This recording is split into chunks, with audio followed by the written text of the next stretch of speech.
کہ اے امیروں، جب تمہیں اللہ تعالیٰ نے دولت دیا ہے تو اللہ کا شکر ادا کرو اور اس میں غریبوں مسکینوں یتیموں کا خیال رکھو، اور اے غریبوں، جب تمہارے اوپر کوئی بھی مصیبتوں کا سامنا ہو، جب ایک وقت کا کھانا نہ ملے، کپڑے اچھے نہ ملے پہننے کے لیے، تو مجھے یاد کر لیا کرو۔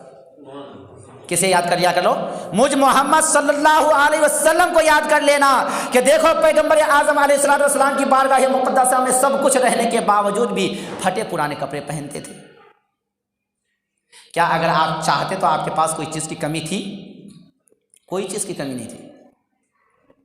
بڑے بڑے بادشاہ آپ کے قدموں میں جھکا کرتے تھے۔ بڑے بڑے بادشاہوں نے آپ کے دین کے لیے جو اپنے پورے مال و دولت ہی نہیں بلکہ کرسی و حکومت کو جو ہے لٹا دیا، اس کے باوجود بھی پھٹے پرانے کپڑے پہنے، غریبوں کے لیے، مسکینوں کے لیے، تاکہ ان کے دل پہ جو ہے کوئی غلط اثر نہ پڑے اور کوئی انہیں تانا نہ دے سکے۔ مگر آج ہم ان باتوں کو غلط طریقے سے استعمال کرتے ہیں۔ کس طرح سے استعمال کرتے ہیں؟ ہم شادی میں جائیں گے اچھے کپڑے پہن کر کے جائیں گے، شادی وواہ میں جائیں گے اچھے کپڑے میں، دیگر کہیں اور جائیں گے اچھے کپڑے میں، جب اللہ کی بارگاہ میں آئیں گے تو پھٹے پرانے اور گندے اور کچرا سے کچرا والا کپڑا پہن کر کے آئیں گے۔ جب کہیں گے ارے اللہ کے پیغمبر علیہ السلام یہ کپڑے پہنتے تھے، ٹھیک ہے میں نے مانا، اگر ہمت ہے، اگر پیغمبر اعظم علیہ السلام کی سنت کو ادا کرنے کی ہمت رکھتے ہیں، طاقت رکھتے ہیں، تو شادی وواہ میں جاتے ہیں تو وہی گندا کپڑا پہن کر کے جائیے، پھٹے پرانے کپڑے پہن کر کے جائیے۔ ارے وہاں انسلٹ ہو جائے گی، مسلمانوں وہاں پہ انسلٹ ہو جائے گی، دنیا کے سامنے انسلٹ ہونے میں آپ کو شرم آتی ہے، اور رب کعبہ نے جنہوں نے مال و دولت سے آپ کو سرفراز فرمایا ہے، جب ان کی چوکھٹ پہ آتے ہیں تو بالکل نروس ہو جاتے ہیں۔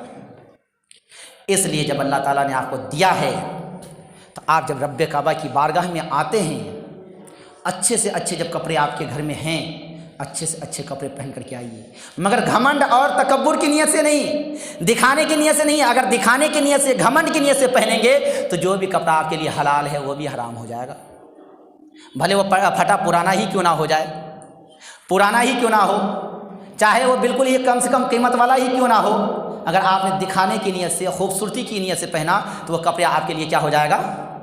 حرام ہو جائے گا۔ مگر آپ نے چاہے وہ سستے کپڑے یا مہنگے کپڑے، آپ نے رضائے الہی کی نیت سے، اللہ کے شکر ادا کرنے کی نیت سے پہنا تو اس کپڑے کو پہننے میں ثواب بھی ملے گا اور اللہ کی بارگاہ میں عبادت کرنے میں مزہ بھی آئے گا۔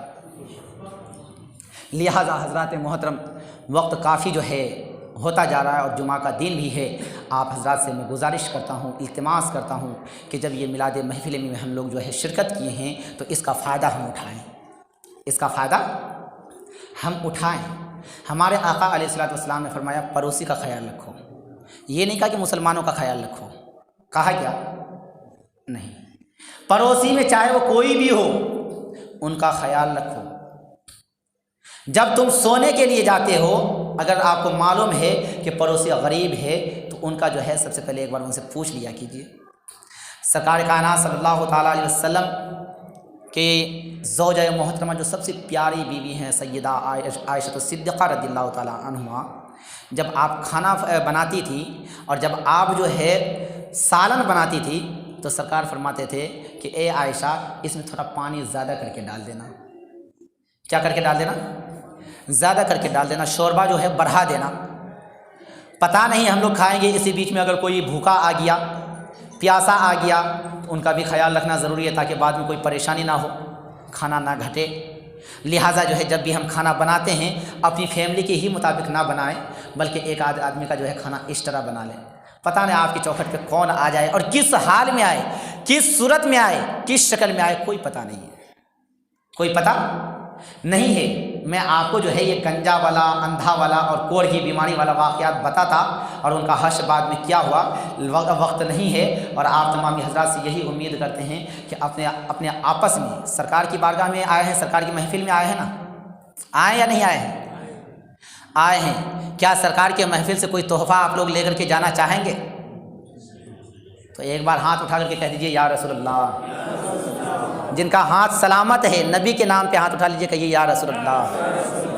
آج سے ایک وعدہ کیجئے، ہاتھ اٹھا کر کے رکھیے اگر سلامت ہے تو، بس 1-2 منٹ کی بات ہے، ہاتھ کو اٹھا کر کے رکھیے. آج سے یہ وعدہ کیجیے اللہ کے گھر میں اور محبوب اعظم صلی اللہ علیہ وسلم کی مجلس میں کہ آج سے ہم جھوٹ نہیں بولیں گے, آج سے ہم کسی کی غیبت نہیں کریں گے, آج سے ہم کسی کی چغل خوری نہیں کریں گے, چھوٹے بڑے کی تمیز کریں گے, ماں باپ کی عزت کریں گے, ان کی نافرمانی نہیں کریں گے, اللہ کے ہر حکم پہ عمل کریں گے, رسول اللہ صلی اللہ تعالیٰ علیہ وسلم کے ہر فرمان پہ کوشش کریں گے کہ ہم اس پہ عمل کریں, سنت مصطفیٰ پہ عمل کرنے کی کوشش کریں گے. اب ہاتھ کو جو ہے نیچے کر دیجیے. اللہ تبارک و تعالیٰ کی بارگاہ میں دعا ہے کہ اٹھے ہوئے ہاتھوں کو اپنی بارگاہ میں قبول فرمائے. حضرات محترم, اگر آپ لوگوں نے صرف اتنا کر لیا جتنا کہ آپ نے ہاتھ اٹھا کر کے بولا ہے, تو میں سمجھتا ہوں, میرا عقیدہ کہتا ہے کہ ہم نے جو یہ آج لگا کر کے جو ہے لگ بھگ جو ہے 13ویں تقریر ہے, یہ 13 تقریروں کا جو ہے اور 13 تقریر کے 13 گھنٹے ہوتے ہیں, 13 گھنٹے معنی رکھتے ہیں. تو میں سمجھتا ہوں کہ یہ 13 گھنٹے کی محنت جو ہے نا ہمارا وصول ہو جائے گا. 13 دنوں تک جو آدمی آئے نا میلاد محفل میں بیٹھنے کے لیے, سبوں کی محنت اور سبوں کی حاضری کا جو ہے بدلہ جو ہے وصول ہو جائے گا. کیونکہ ہمارا مقصد ہی ہوتا ہے, میلاد محفل کرنے کا مقصد ہی یہی ہوتا ہے کہ اصلاح معاشرہ. اور میں آپ سے مؤدبانہ اپیل کرتا ہوں کہ جب ماں باپ جو ہے نا بوڑھے ہوتے ہیں, کیا ہوتے ہیں, بوڑھے جب ہوتے ہیں نا تو ان کی عقل کیسی ہو جاتی ہے معلوم ہے؟ بچوں کی طرح ہو جاتی ہے. کیسی ہو جاتی ہے؟ بچوں کی طرح ہو جاتی ہے. تو ان سے کیا ہوتا ہے کہ جب ذہن کمزور ہو جاتی ہے, بچوں کی طرح ہو جاتی ہے, تو کبھی کبھی جو ہے ان کی زبان سے بولنے کا کچھ اور بول دیتے ہیں کچھ. تو ان کی باتوں کا برا نہیں ماننا چاہیے, نہ ان کے سامنے اونچی آواز سے بات کرنی چاہیے. کیونکہ جب آپ بچے تھے نا تو آپ ایک چیز کی ضد جو ہے نا بار بار کرتے تھے یا نہیں کرتے تھے؟ اور وہ ماں باپ کی ہی ذات تھی کہ کبھی آپ کو ڈانٹا نہیں, بلکہ یا تو بڑے پیار سے سمجھایا بجھایا, اور اگر نہیں مانے, اگر ان کے پاس اس لائق کے پیسے ہوئے یا وہ انتظام کر پاتے تھے تو آپ کی ہر ضد کو انہوں نے پوری کی. تو کیا جو ماں باپ ہمارے لیے اتنی پریشانیوں کو اٹھائے, ہر ضد کو پوری کرے, تو ہم ان کے لیے کچھ نہیں کر سکتے؟ صرف 2 چیز نہیں کر سکتے, ان کی ہر اچھی بری باتوں پہ خاموش رہیں اور جہاں تک ہو سکے ان کی عزت کریں. یہ 2 کام نہیں کر سکتے ہیں کیا؟ انہوں نے جب ہمارے لیے اتنا کیا تو ہم اتنا تو ضرور کر سکتے ہیں.